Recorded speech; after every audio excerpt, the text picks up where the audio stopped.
up, everyone? Happy Monday. Happy Monday. So glad to be back. And we are here with another incredible guest, as always. So, before we get into it, folks, just wanted to go over some quick house rules. First and foremost, none of this is financial advice. Number two, anything that we do share, opinions are of our own and do not necessarily represent our respective organizations. And last but not least, anything that's a bit too controversial for a family dinner during the holidays, we'll avoid those topics here during this incredible conversation. But so much to get into and really got a treat for everyone in the audience today. So really looking forward to this. So Robin, let's give folks a quick 30-second elevator pitch about who you are and what you're up to. Yeah, first of all, thanks for having me. I'm super excited to be here. I'm glad we ran into each other in Toronto. So, my name is Robin, co-founder, CEO here at Wingbits. My background has been a little bit diverse. Started my career as a professional golfer before I got into regular work. Started a few companies together with an investment firm, which was really fun. I get to learn, and I got to kind of fall in love with building. I had a couple of other companies of my own within online food delivery and e-commerce. The last one worked out really well, so I exited that one a few years back. And I've also had some regular jobs. I worked at Klarna in charge of some commercial portfolios. It's a fintech here in Sweden, and I also worked as part of essentially led a beverage manufacturing company in southern Sweden called Nobel. So all been really fun. Wingbits just kind of happened because it was actually the idea of my co-founder Alex. We met in Antler, and I just loved the idea. I thought it was fascinating. Had all the cool stuff like aviation, blockchain, IoT, big data, and the community side, which I think is really exciting. So yeah, so that's kind of about me. Do you want me to say about what we do with Wingbus as well now, or do you want to wait? Well, yeah, let's wait. Let's get into that too. Let's talk a little bit about how this all started. So, I believe that Wingbits was born out of an accelerator, correct? So, what was it that clicked between you two that made you really think that, wow, this is really something that I feel is worth pursuing? Well, so yeah, so I met Alex in a accelerator called Antler here in Stockholm. I think they actually have like 27 locations worldwide.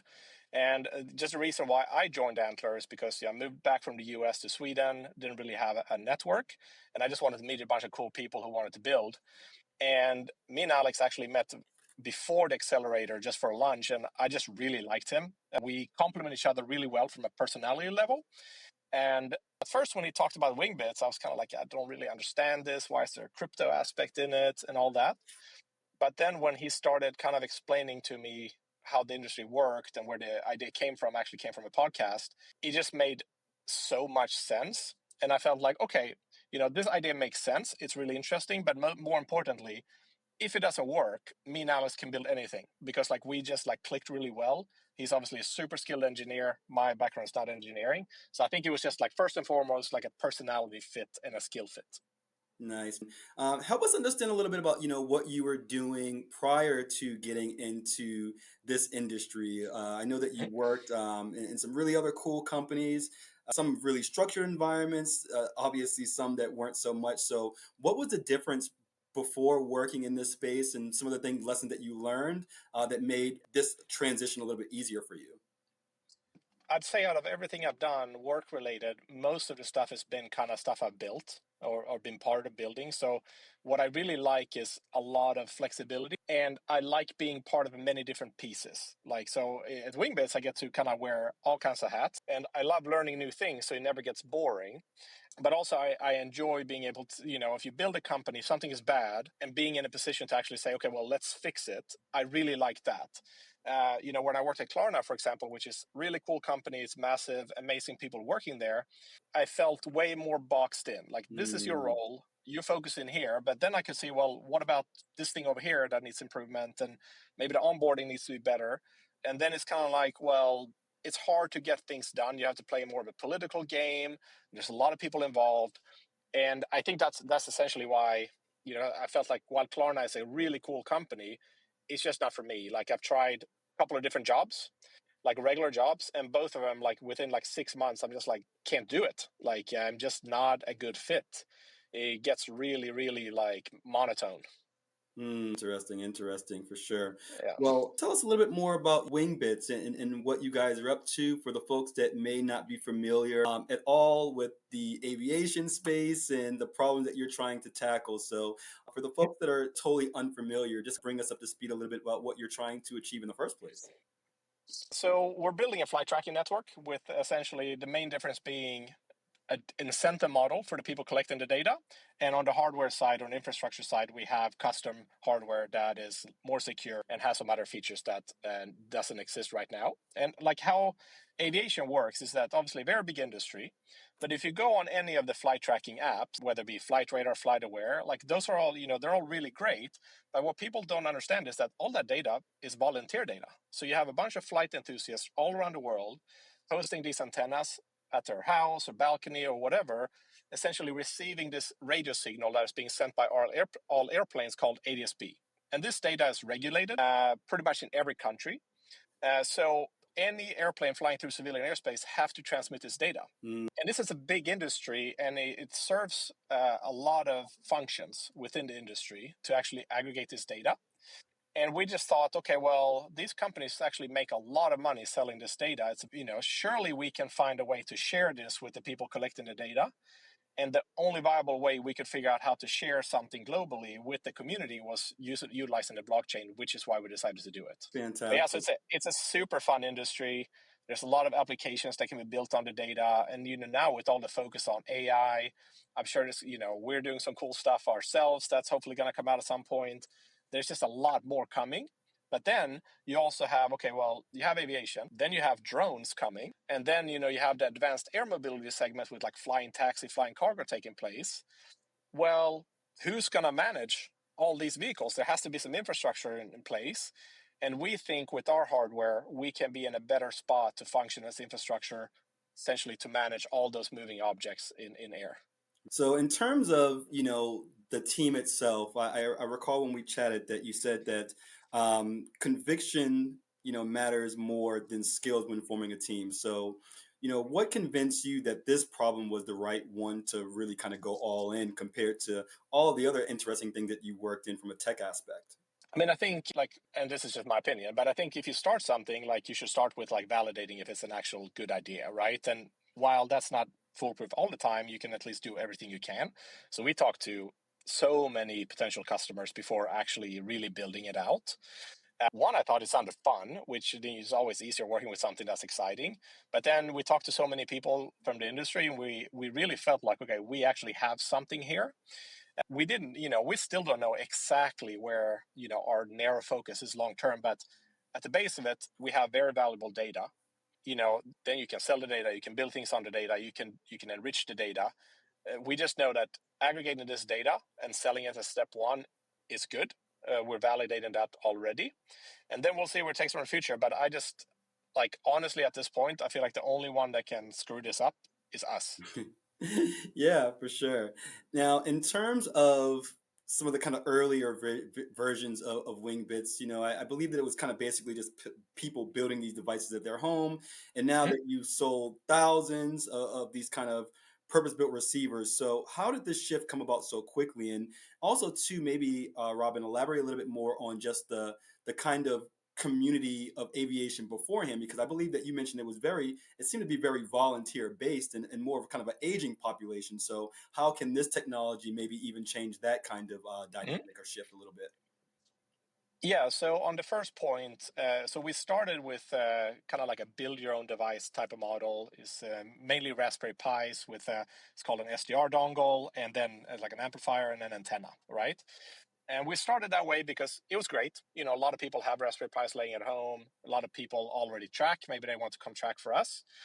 But we realized that, if we wanted to actually build something that's different and maybe more innovative and maybe more unique, some of the downfalls I would argue with existing network, like a existing way of doing it, is that there's not a lot of security on it, Mm, and the locations are self-reported. So that means, like you don't really know, like it's easy to push like fake data to an open endpoint. So you don't really know where the device is, or if the data is actually coming from that device or it's being piped through from other devices or whatever. So we thought, okay, well, let's validate this. We talked to a lot of customers again to see like, hey, would this actually have more value? And the resounding answer was yes.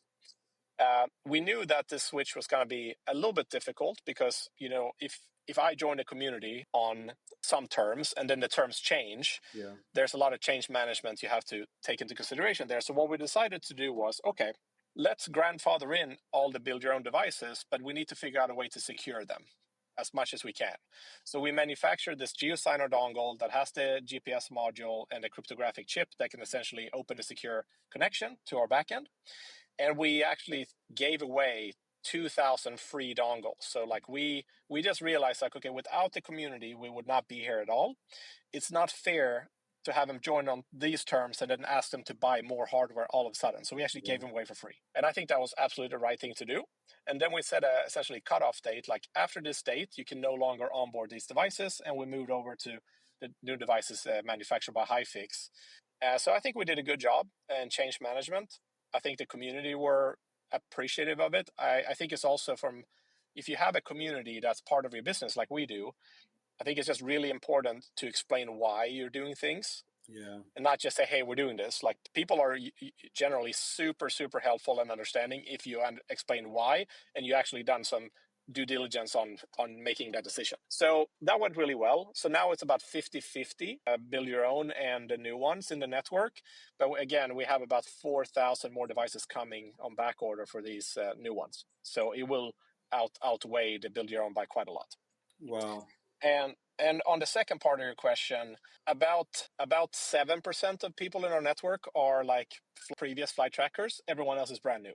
So over 90% are brand new. And this is, I think, is good for two reasons. One is that means that our stations are, unique. Our locations are unique to us. So like in the other networks, you may have one person sharing data with every network, which is great because that model kind of is like, hey, I want to participate in this space. But from a commercial point of view, it makes way more sense to also get our data and fuse with our existing data because we bring unique data points. But also so that's a commercial aspect. But from a community aspect, bringing in brand new people to flight tracking is pretty cool because from what we've seen, the existing flight tracking community, it tends to be made up of, I wouldn't say old, but slightly older males that like flight tracking. And there's maybe not such a big inflow of younger people wanting to track planes with nothing in return. So that's where we say, okay, we bring in new people, and what that causes is that we create new flight enthusiasts. But because what's really cool about our project, I think, compared to maybe some other projects that are very, I don't know, it's not so tangible. Like you set up your antenna, you see what planes you track, and it just kind of creates this wow moment. And it's actually, I mean, I've flown a lot in my life, but like I had never tracked planes before this. Yeah. It is super fun to track planes. Like you just sit and stare at the map and you click the plane. It's like where they come from, what plane is it. So I think we're creating new enthusiasts, which I think is good for the industry long term. And a lot of these decentralized networks, they kind of struggle with quality. So, how are you guys designing this so that these incentives bring in good data, just not volume? Yeah, so the one thing that's good about the data is that it's regulated and standardized, so it looks the same everywhere. So that makes it easy. Maybe if you collect like weather data, then you're like, well, where's the source of truth of this weather data? At least with the plane, you can see on the flight schedules, is this plane even supposed to be here? Obviously, we have the satellite now, which doesn't cover all of Earth, but we can actually see, did the satellite catch the flights that the ground station caught the same flights on the ground? But so there's a lot of benchmarking mechanisms in the data, which makes it easier to make sure that the data is accurate. But how we incentivize is essentially three things. We want airport coverage, which is important. So we have it's running on the back end, but we haven't released it yet. But people know it's coming. It's low altitude bonuses. So if you Nice. are near the airport and you get data points below a few thousand feet in that specific region, there's like a column around the airport, there's additional bonuses. So we want to promote airport coverage. The second one is if an area is kind of empty, we obviously want coverage there. So it's very worthwhile deploying kind of first or when it's not super saturated. And third is even if you are in a saturated area, but you're really great, we want to make sure it's worth your while, worth your time participating. So we use Google's PageRank algorithm to essentially identify these three things. And we did a pretty big change on the rewards algorithm maybe a couple of months ago, because initially we saw that it was really only worthwhile being first. Yeah. And then as it got saturated, everyone dropped. So the delta between like a few really good earners or whatever, they got a lot of tokens, and everyone else was too big. So now it's balanced out a lot more properly. I like that you're taking that into consideration and making it more equitable for the people involved, and it really does sound like you take the input from the community as well too. So, in terms of this as well too, right? For people kind of outside of the industry and they're not really kind of sure about what this means and the importance of it. Can you talk a little bit about like what this data and how it's actually, making other aspects of the aviation space just better overall? Yeah, I mean, I think, there's many use cases, but a lot of it are for, competitive analysis. Let's say one airline wants to buy data for a competing airline to see how they perform on their routes, to see like, well, if they're performing really poorly in this route, maybe that's a good route for us to come in and compete on. Wow. From an insurance perspective, one, that's if it's a delayed flight, do they actually deserve a refund or not based on when it actually landed in the data? From a risk exposure, people want to see if they have a fleet of planes, you want to know where they are, but also like, okay, well, how many planes are on the ground at specific airports at what times in case something happens at that airport. A lot of predictive maintenance, like if you fly in, for example, UAE or like around Dubai, there's a lot more sand in the air, cement particles and stuff. Like you're going to have a lot more maintenance than if you only fly over like Northern Europe. Now people are working on a lot of like prediction models for flight delay, try to optimize the gate slots. Like you book a gate slot a year in advance as an airline. That's very expensive. They add a lot of Okay. buffer. If they could decrease that, it could be great. Uh, Resource allocation, based on how everything is moving, both from the ground personnel, but also to like crew planning. You can do financial industry buys a lot of this data, to like track corporate jets to see where they fly, or to see how airlines are performing, to see like how are they performing good or bad. What will that mean essentially for maybe the stock movement in the future? Now starting to have people combining this data with a lot of other sources like weather data to see like is there a more optimal way of flying to maybe save fuel efficiency, like turnaround times in an airport, like what airports are we struggling the most at. Just a lot of analytics essentially to try to take from the analytics and apply it to your company to be more efficient. The data we collect is not used for like critical decision making. Yes. The airports have their own stuff for that. So a lot of times it's from a management point of view, analytics point of view, and stuff like that. Yeah. That makes a lot of sense, and that's probably easier in terms of like adoption of this type of technology because, as you mentioned before, it's not used for that critical decision Yeah. making. They're doing that on their own. This is something that's obviously just making it better overall. So, in terms of cryptographically validating flight data, can you talk to us a little bit about kind of what that means and how does that change the value of the information that you're providing as well too? For us, it's not each data point itself. It's essentially validating that this device is approved to be on the Mm, network. So if you don't have the key, you cannot send data to us. And obviously, we built these custom devices that are more of a black box. You can't do too much to them, which means it's harder to spoof and cheat. But also, it gives you the ability to, if you see a device doing something that they're not supposed to do, you can ban that entire device and essentially brick it. wow. So it's more for knowing this device is exactly here, and then this device is approved in the system to send data to us. It just gives another layer of like confidence that it's not some random device all of a sudden shooting data and we don't know what data it is or what device it is, where it is. So it's not each data point itself; it's the connection between the device and us. That's a really good clarification. Thank you for helping me with that. I'm sure that the folks in the audience as well too can learn from that. So, earlier I was looking into some of the stats, and you actually brought up that you guys are almost processing 12 billion data points in a single day. So, like, how do you avoid getting overwhelmed with just such sheer volume? Well, that's on Alex. I know Alex was also at Klarna before me, and there he worked with like their large data systems. So he's pretty used to it. So he's very very good at the infrastructure side. But obviously, 12 billion sounds like a lot. It is a lot. But each plane sends the signal twice a second. You have a lot of planes in the air, so it just turns out to be a lot of data. When we sell the data, there's a lot of duplicates in the data because there's maybe 10 stations capturing the same plane. They all get copies. So obviously the 12 billion doesn't go 12 billion to the customer. We obviously sample down. I think out of 12 billion, about 12% is literally like the unique data points that go on. The rest is being cleaned up in the process. But yeah, it's a lot of data. We good thing. We work with AWS, and they've been super nice to us, so we have a lot of credits. That's awesome, awesome. Now, you had spoke at Consensus, about building real businesses in Web3, and Mhm.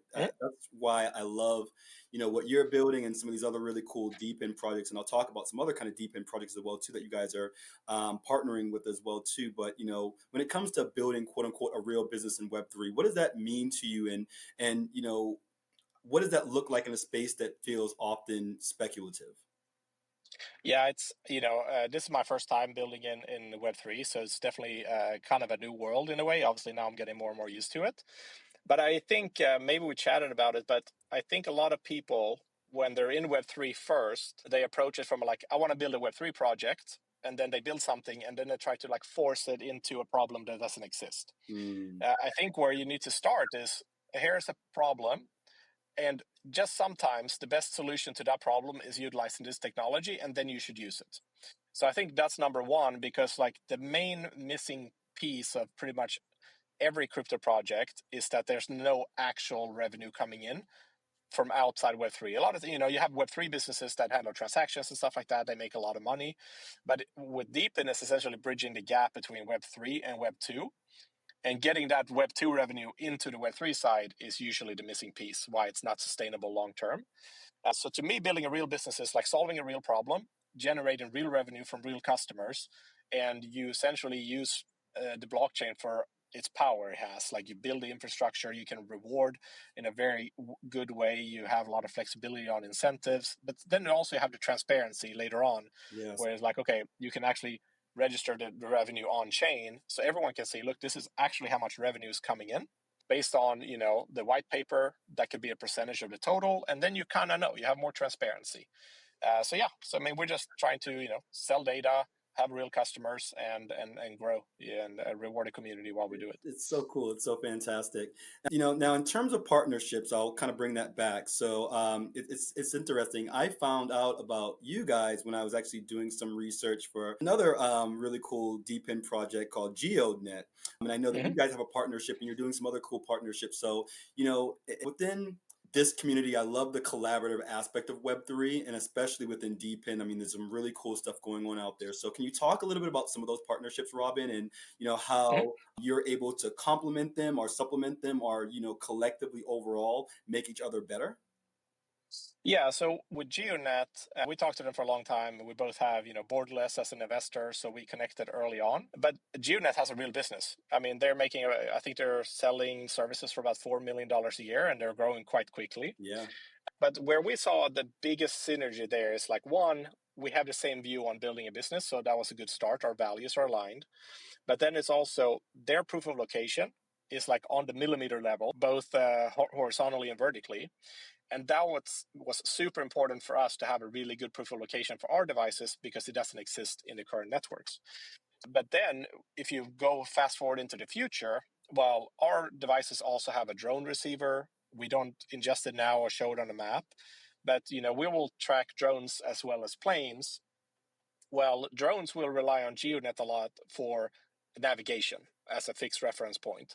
Maybe the same thing will happen with advanced air mobility, because if they're going to fly somewhere, especially drones now, like beyond line of sight, well, they have to navigate by something. yeah. And there has to be some tracking system that makes sure, like in Europe, they adhere to the U-space regulation and all that. So I think we have some synergies now. I think we will have a lot of synergies going, up into the next 5 years as these industries mature.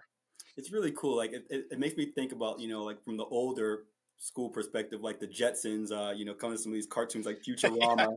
like where you see like all this air traffic and like, all these multiple things like sharing airspace. I think that what you guys are building in partnership with VioNet and others, right? It makes that possible because how else Mm. otherwise are you going to be having things moving at high speed, with air traffic and being able to really kind of control that and learn from it, which is really cool.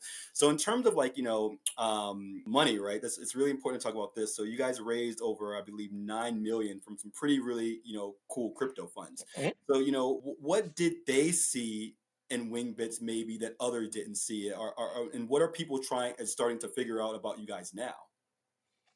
I mean, I think what they saw is one. I do think we have a really good team, and Mm, we actually, I think, approach it from a very professional way and prove that look, this is an actual business. There's a lot of validation. We already had, customers when we started these rounds. So I think they just saw like this can actually be a business.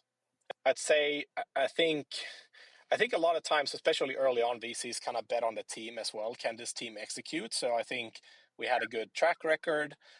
Our execution, even I mean, we're still fairly small, but we were tiny when we mm, raised that first round. But we still executed really fast. We yeah. had a lot of momentum, and I think that's what I saw. And then, for us, is like, yeah, ADSP data is here, and that's but for a VC, depending on the fund, the ADSP data market may be too small, because they're looking for a $6 trillion market or something like that. But in our case, it's like, well, ADSB data is step one. The power is really in building the network and proving that you can one deliver, generate revenue, but also deliver on the promises to the community over time. Then you can kind of track anything. And there's a lot of data points that make great sense for us. Like obviously drone data makes perfect sense for us. So I think they just saw we had a clear plan into the future. We executed well. We had a good team, and we approached it from a very professional way, from a business way, not just like, oh, it's Web3, it's gonna 1000x or whatever. It was like it's just a business. So I think they like that. Yeah, and I love that when we had originally chatted that you and the team, they rarely talk about tokens and hype, right? Was this something that was deliberate on your behalf, or do you think that and do you think that kind of more founders in Web3 should really kind of take this approach where it's more about solving the real world use case versus just kind of talking about the token aspect of it? I mean, I think it's, and again, like I'm not an expert in the space, I'm still a newbie, but I think the token cannot become the product. If you're building a deep end, the Mm, product has to be the product. The token is more of an enabler. But it also, for me, it's like it's actually a challenge sometimes, because trying to build a real business in Web3, but at the same time trying to please. You have to have an exchange. You have to list your token. mm, Well, what an exchange values a lot of times can be a little bit counter opposite of what you value as a business, because yeah. obviously their business is trading, our business is people not trading too much. But I hope and I think more and more people will come in and try to solve real problems, and I think I rather show that I deliver value rather than just like build hype on something that honestly I don't feel like, one, I don't feel so good about it, because I don't know what's going to happen with that. I think but if I build a real business and it's transparent, it generates revenue and it has customers and we take care of the community, I think over time, if you do the right thing, it works out. Yeah, for But sure. every now and then people tell me I need to be more degen, so maybe there's something to it. But I think I'm just trying to be myself, and then I'm not the super hypey person. Yeah, it's really important too because there are a lot of people that believe that you have to be super technical or have this incredible understanding of the industry to get into the space, but that's not the case in all situations. So when it comes to the team, talk a little bit about, what makes this a very unique group, right? From your co-founder to some of the other people and being a global organization as well, too. Talk to me just a little bit about that. I think first of all, when we hire, like we've only hired through our network, so it's all been by referral. So I think out of everything we've done, the best thing we've done is actually the hiring process. We have super senior people on the team. They are, passionate about what we're doing. We don't have a whole lot of Web3 people on the team. We have three people with Web3 background, and the rest 17 people are from Web2. And I think it's just like we all approach it from a business point of view. Like we all try to solve real problems. We're all like not in it just for the token. We're in it to create something that's like sustainable long term. And from a culture point of view, we all have the same values. We all like, you know, just proactive people that want to solve things, and you don't have to sit and micromanage them. And we all work super hard. So I don't think it's hard to do, but I don't think it's super complicated. You just have to have the good skilled people that share your value and vision, really.